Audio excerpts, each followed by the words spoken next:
passe pas ma vie à vraiment réfléchir à l'intelligence artificielle. Pour moi, c'est qui est génial que j'arrive à voir ma fille en FaceTime tous les jours quand je travaille, donc je suis bien contente de ça. Quand j'ai reçu le scénario, je trouvais ça très émouvant. Quand on connaît un peu les films de David, il y avait étonnamment beaucoup d'émotions, parce que les films de David peuvent être un peu, voilà, un peu froides. Mais je savais pas que c'était autobiographique. Donc en fait, c'est lui qui m'a appris ça quand on s'est rencontrés. Et j'étais un peu sous le choc. Donc on en a beaucoup parlé. Je suis assez émue de faire partie de ce film à cause de ça, de se dire que je joue sa femme qui est donc décédée d'une maladie et de faire partie un petit peu de sa vie à lui, ça me touche. Est-ce que cela a rajouté une pression, un challenge au moment de la préparation du rôle? En tout cas, je me mettais la pression. C'est pas David qui me l'a mis sur le dos, mais je me disais, vaut mieux que je rate pas ça. Surtout les scènes dans la chambre qui sont quand même très intimes entre Vincent et moi quand il voit en flashback. Je me disais, ça doit lui faire tellement bizarre de revoir, revivre ce moment-là.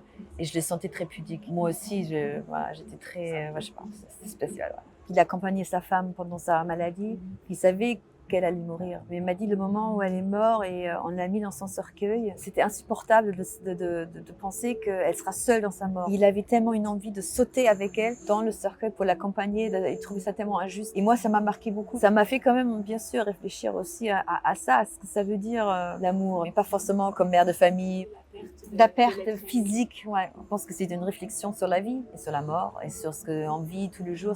On partage le deuil à un moment ou l'autre. Tout le monde. Le dernier film qui m'a marqué là-dessus, c'est Amour de Michel Haneke. C'est la première fois que j'ai vu ça, pareil, d'une manière entre un couple. Est-ce que ça veut dire laisser partir quelqu'un, d'essayer de reconstruire sa vie ou d'être face à sa propre démise? Vous jouez cette femme décédée, vous jouez également Sa sœur, ouais. endeuillée qui reste. Comment on se prépare quand on joue plusieurs personnages sur un même film? En même temps, c'était assez facile parce qu'ils sont très différentes et quelque part les scènes de la femme qui est en train de mourir, ils sont assez émouvants, mais c'est assez évidente. La sœur, quelque part, c'était un vrai rôle de composition. Elle est assez excentrique, elle est très différente. Donc j'ai quand même pris énormément de plaisir. Il y a des moments tellement absurdes avec elle et drôles, donc c'était un plaisir, ouais. Les lincels évoquent également les nouvelles technologies, l'intelligence artificielle et leur dérive. Est-ce que c'est quelque chose qui vous effraie, qui était intéressant aussi au cinéma avec toutes ces nouvelles choses? Ça nous concerne plus. Après, je passe pas ma vie à vraiment réfléchir à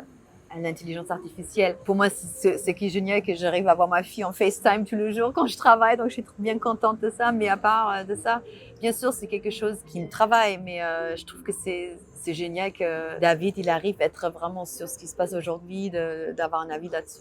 C'est un cinéaste que j'admire, que j'ai toujours suivi, et jamais j'aurais pu imaginer un jour qu'il m'appelle, ça c'est clair.